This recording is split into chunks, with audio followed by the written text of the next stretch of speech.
Hi everybody and welcome to today's video where I'm showing you how to add the fascia and soffit to my garden room. As you can see here, I'm just around the front of the garden room at the minute and I'm adding the soffit to the front. Now my neighbour already helped me get this going, he helped me get it started just to get a few nails in. I did try to do it on my own with a few props, but it was very flexy, it was bending a lot, so I was struggling on my own. And my neighbour was good enough to come round and just hold it there while I got a couple of nails in. But he didn't want to be on camera, so unfortunately I wasn't able to add that bit in, but it's fairly straightforward. I've just cut it to length, we held it in place and fixed it up. The soffit here is 300mm and the overhang that I'd left was deliberately that distance as well, so there was no ripping down required here, it was just literally cutting to length.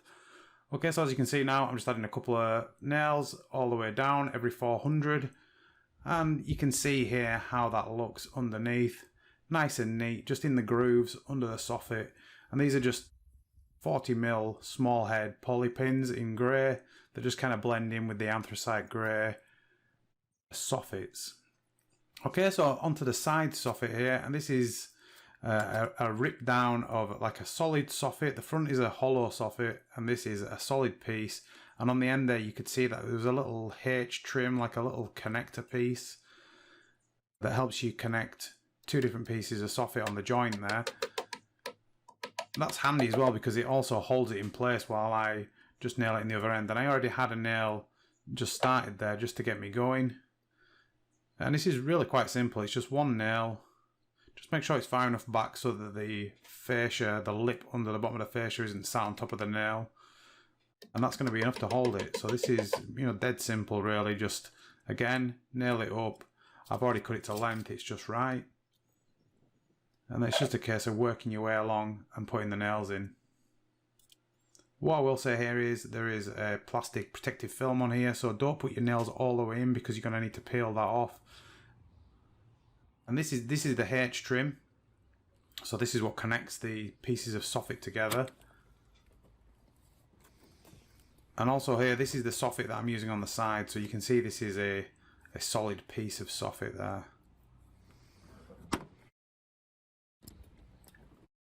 And if you come down here, you can see the piece that I've ripped down there. So the side pieces, I was able to get two pieces out of one length just by ripping it straight down the middle.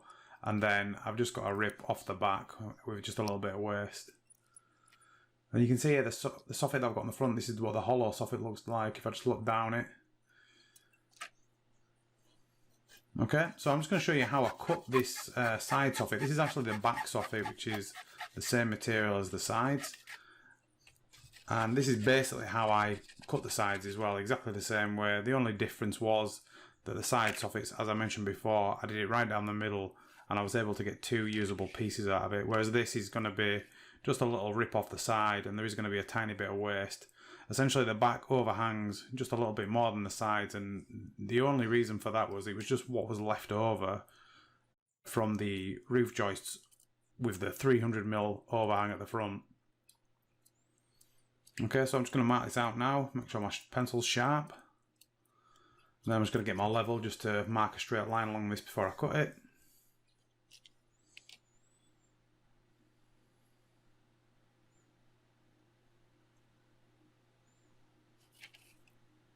And then for me personally, I just used a circular saw, I just kept it simple. I just fed the soffit into the saw. Obviously you could do this with a table saw, you could do it with a hand saw, you could do it with probably a jigsaw. The cut does want to be, everything you do, you should be trying to get it right and get it nice and straight and neat, but this is going to be hidden, obviously. It's going to be right back to the wall. It's going to have, the battens are going to be coming out past it, and also the cladding is going to come past it, so it is going to be hidden, so it doesn't have to be 100%, but yeah, do your best. You can see here I'm just feeding it through, I'm keeping my hand away from the saw, even though there is a guard. You can actually see the soffit there on the grass right down below me where it's being fed out. And then when I get down to the bottom here, I just kind of lift it off and pull it from the back, make sure my saw doesn't go straight through my deck there. And that's how I did it, quite simple. And once that's done, you can move on to the fascias once these soffits are on. Okay, so here I am on the roof now with the fascia, and this is really simple as well. So I've just cut this to the exact length And then what I did was I measured to the middle on the roof and I made a little mark. I measured to the middle on the fascia, I made another little mark, and I just lined them up. Simple as that. Quick check at the end here just to make sure it's right. You know, instantly I'm happy with that. It's, you know, perfectly lined up. So I'm just going to be putting 2 nails like every 400 millimeters. And just like the soffit here, you don't want to like send these all the way home. Leave them at about 10 mil because you're going to want to peel off the protective covering. If you put these in too deep, you are going to struggle. Basically, when you pull the plastic sheeting off, it's just going to get stuck behind all the nails and you're going to have a real problem getting that plastic out. So yeah, just leave them out a little bit.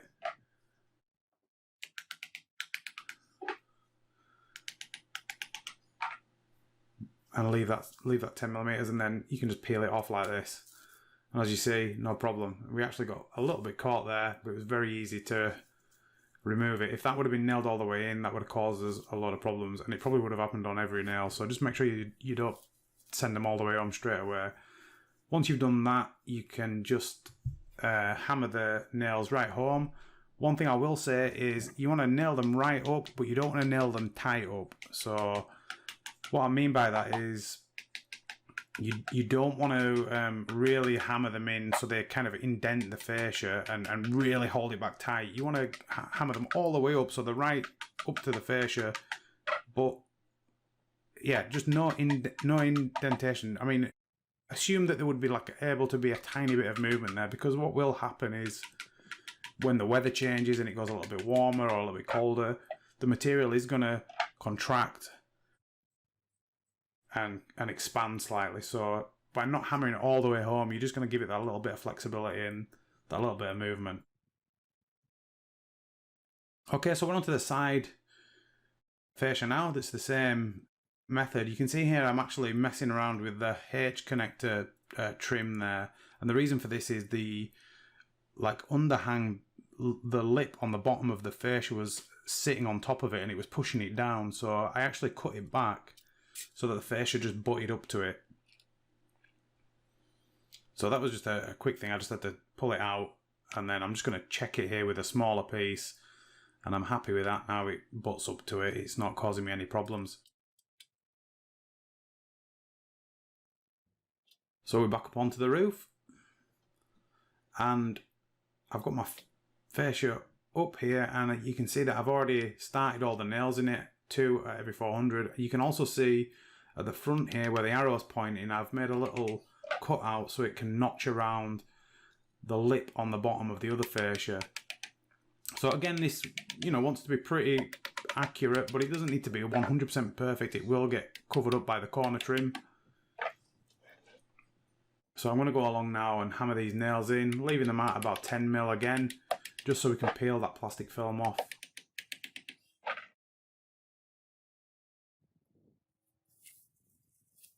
And that's it really, guys. It's pretty simple. You know, the other side and the back is exactly the same process. And yeah, it's not terribly complicated at all. And I'm sure you'll agree, it does really make a difference. It really sort of tidies it up and it's starting to look nice, you know. So the next job is going to be the rubber roof, and there'll be some extra trims that go on there on top of this, and that makes it look even nicer. So that's going to be the next video.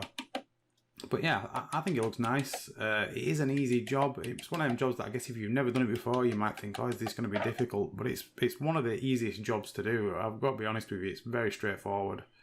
So you can see here I've got the corner trims on. It's looking very nice and neat. You know, try and get your nails nice and even and symmetrical. It's going to make it look neater. And you can see the back here, you can actually, this is actually going to be part of the next video. You can see that I've started adding the gutter trim here. And you could actually see the rubber roof just in the distance there down to the back of the roof. Our corner pieces are on there. It's all looking very nice and neat. And yeah, this is going to be the next video, guys. So it's a bit of a sneak peek. We are doing the rubber roof next. So make sure you are subscribed and, you know, keep an eye out for that video because it's a good one. And yeah, that'll be out in the next few days. I hope you enjoyed this video, and I will see you in the next video.